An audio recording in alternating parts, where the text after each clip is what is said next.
Et si certaines célébrités, politiciens et artistes n'étaient que des marionnettes, contrôlées depuis l'enfance par un programme secret du gouvernement? Ce n'est pas une fiction, c'est ce qu'on appelle le projet Monarch. Officiellement, il n'existe pas. Mais cette théorie s'appuie sur des documents déclassifiés du programme MK-Ultra, où la CIA a bel et bien testé le contrôle mental sur des civils, souvent à leur insu.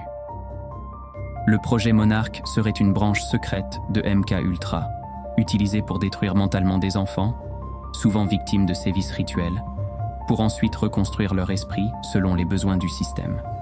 Ces enfants, une fois devenus adultes, deviendraient des agents dormants, des stars sous influence ou même des symboles de propagande. Bizarre? Écoute ça. De nombreuses célébrités comme Britney Spears, Kanye West ou encore Miley Cyrus ont affiché des signes de ce qu'on appelle le Monarch Breakdown.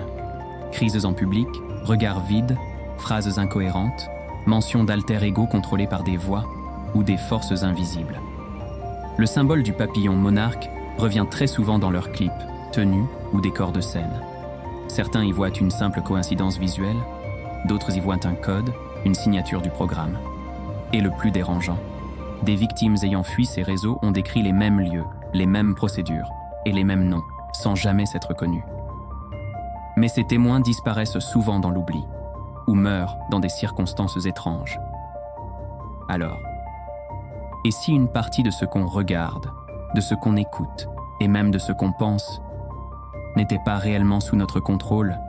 Si tu veux vraiment connaître ce qu'ils essaient d'enterrer, abonne-toi maintenant pour découvrir d'autres dossiers étranges qu'on préférerait garder dans le silence.